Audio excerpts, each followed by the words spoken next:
You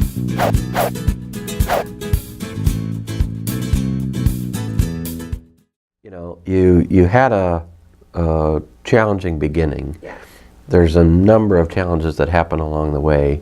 Tell us about sort of how you got from there to that transition moment where at 36 you said, no, something's got to get going. So I really did have this sort of aha moment at first when I was 21, and it was a reverse aha moment. It was more like a moment. What am I going to do? Because now I have a child coming and I have to be responsible for more than just myself. So that was scary in and of itself. And then I think because looking back, I'd made consistent mistakes with relationships and people throughout the years. I think that by the time I was 36 and now going through a divorce with 3 kids, I was at a place where I really had to make an absolute decision about the rest of my life. In other words, I had to be able to look myself in the mirror and say, okay, let's look back. It's been tough. You graduated from high school, you didn't have a plan, and you've lived the rest of your life as if you've had no plan. But now you have a failing marriage, not 1, but 3 kids that you're going to feed. Is this really what you want for your life? And at some point I had to look in the mirror and say, no, I really want my life to be about something greater than what it is. And so when the opportunity to start my own business at 36 came about, I snatched it. I knew that if I didn't do it then, I'd never do it. And what, along the way, you start your business at 36. We deal with an awful lot of independent businesses, and probably the most common thing that they see is there's no smooth ride. You don't start the business and then the first milestone gets hit and the second milestone and the third milestone, and it's all sunshine and butterflies and everything goes beautifully. My guess is after that epiphany where you said, no, I'm going to start my own business and I'm going to build this for myself, it didn't go just like that every step of the way. What kind of adversity did you deal with, and how did you see the light at the end of that new tunnel? This is a very interesting story, actually. This is probably one of those things that you'll never expect for me to say. When I decided I was going to start the business was right around the same time I knew that my marriage was done and I needed to make an instant departure. And so I was able to kind of finagle, get a little apartment. And when I say a little apartment, I mean 4 people, 600 square feet. It was technically a 2-bedroom apartment. I think the bedrooms were 10 by 10. So a lot of time for family bonding. Oh, lots of quality time, yes. I had my 2 babies in 1 bedroom and my daughter in another bedroom, and I set up the living room as my bedroom. That's sort of what I did. The moment, though, that I had separated myself from my marriage, I knew that for me, a huge part of my entrepreneurship and this journey for me was going to include welfare. And so I happily marched myself down to the Gary Welfare Department and set myself in a chair and said, I want it all. Give it to me. I want everything. I want the food stamps, and I want the card, and I want the insurance card, and I want the daycare services. And the lady behind the desk said, you do know that this is a welfare office, right? You're awfully happy. But I knew that that's exactly what I needed. I knew I just needed a little bit of help to really kind of be able to spend the time and the effort that I needed to put the work in that I needed to start the business. Now, I know this is sounding a little crazy, but bear with me here for a second. So they give me the card, I get home, I can fill up the fridge with food. And because I can, and because now I can take the kids and I can drop them off at the daycare and the state is helping me, I knew that I could utilize that time to absolutely build the business. And that's exactly what I did. So yours is a perfect example of somebody that needs a step up, not a handout. That's right. Which is why for me, giving back is so important, because I felt like when I needed the state of Indiana, they were there for me. I'm going to find a job. Yeah. And when I mean a job, I meant I was going to find some work. I was going to, again, continue to just pass out flyers like I was doing to let people know that the business existed. And lo and behold, I actually get a painting job instead with a paint company. And I talked about that in the video. And I worked for them for 3 months. And I decided that I was worth $25 an hour. And the guy that was hiring me didn't blink an eye, and he said, that's great. And so I called the state of Indiana and I said, okay, I'm now making $25 an hour. What do I qualify for? And they said, all right, well, you no longer qualify for the $239 a month, but you technically still qualify for a little bit of the food stamps, and you definitely still qualify for the insurance. Okay, great. And so that's just so how it was. It was tough. The journey was so hard. Definitely the hardest thing I've ever done in my life. But if I ever got unmotivated, I just had to walk to the refrigerator and determine how much food I had. And then I said, that's incredible how food can motivate you to get back to work. So I would, after I worked with him for 3 months, and after that I knew that my journey was really in the world of entrepreneurialism, and so I left his company and I set out on my own to start again. And bring us full forward to where you are today. Tell us a little bit about the company's state today. I love where it's been 9 years, and in 9 years I probably have hired more than 24 women. So let me go back for just a second. You can't have, I don't believe that you could have the life that I have and then not hire other women along the way. So my whole company has become as much about hiring women as it is about painting. So I'm a paint contractor, that's what we do. But painting is sort of just that thing that we do. We do it well, very well, we're excellent. But it really became so much more about how I could offer a piece of hope to other women who had been in similar journeys. And so fast forward, I probably have hired, well more than 24 women. And in the 9 years, I have mentored these women. I've had 2 women go on to start their own businesses, which is always the goal. It's like your kids growing up. It is. It really is. And I believe that every woman out there, no matter who she is, she should learn how to patch holes in walls. She should learn how to stop her faucet from leaking and how to paint a room. A lot of the women who come to work for me will never, or at least have never, had an opportunity where they could take a house and really make it a home. They didn't know how to sort of make that conversion. And I became the poster child of how to live in the ugliest house and make it the most amazing little dollhouse. And I've always wanted to be able to do that with the women who come to work for me. And so teaching them the trade of painting really allows them to not just sort of create the environment within, but it really also allows them to create the environment without, in their homes with their kids. And that's what I love about doing this. And so like I said, it's been 9 years now. We started off passing out flyers door to door and with residential clients.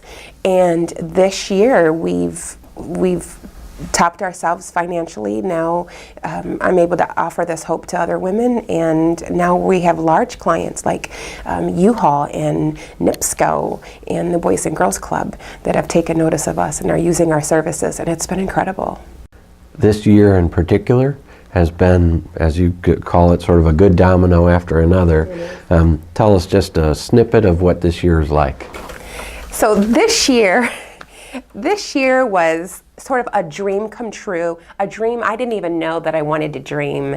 Early in the year, we were invited to one event, and at that event, I ran into a woman who was running the Urban, a woman, Vanessa Allen actually, who was running the Urban League, and she had heard about the company and invited me to be a part of an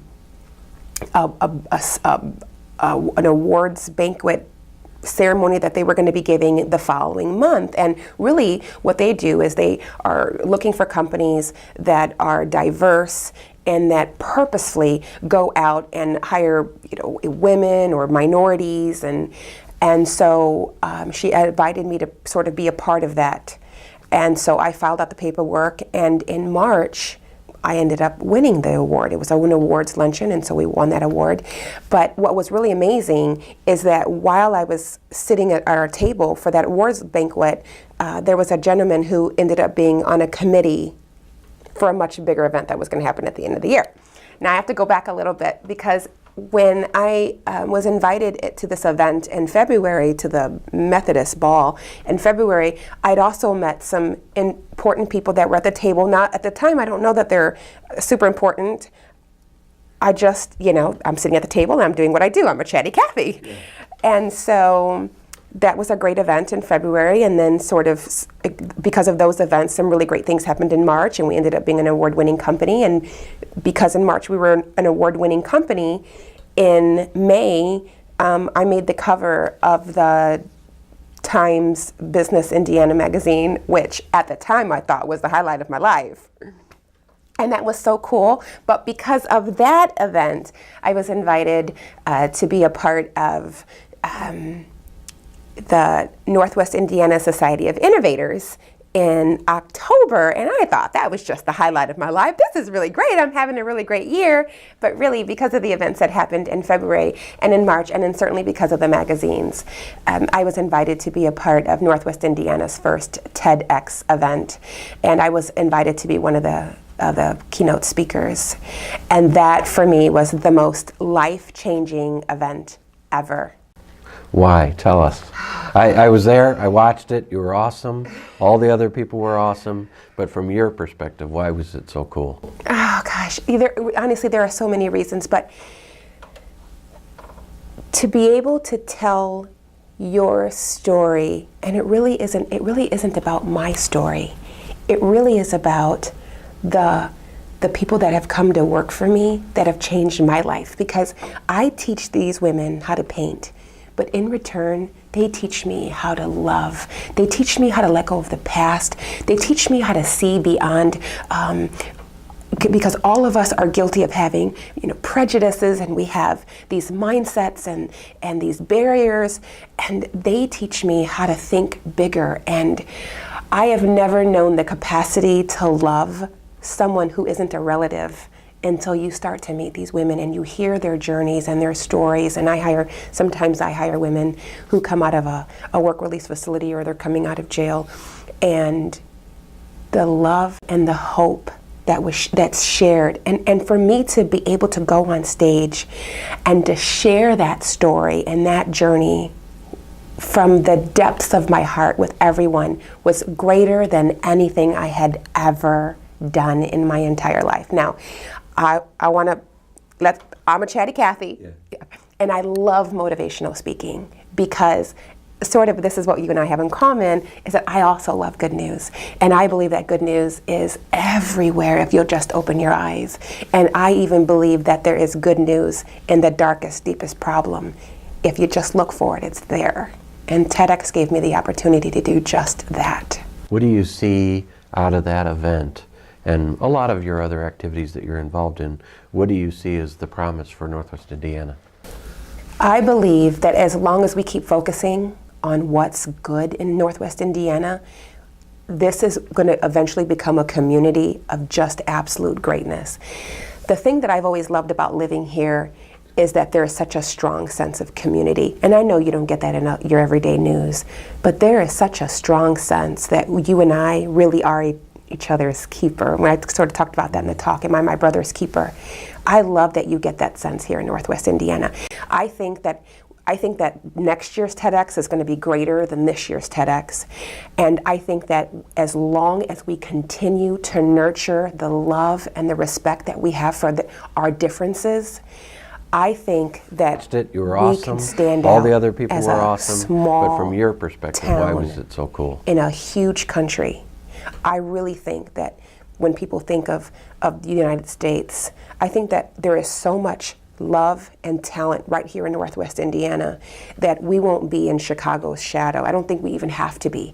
I think between the commitment, I think between the goodness that's happening here, I think that between the change, the diversity, the community that comes together to really help each other here, I think that we are long past being in Chicago's shadow. I think that Northwest Indiana can stand out on its own.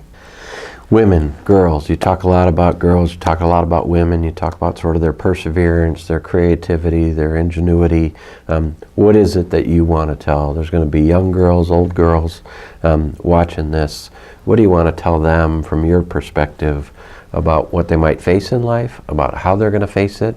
And if you see an awful lot of times, women are very transformative figures in a positive sense. What do you want them to hear?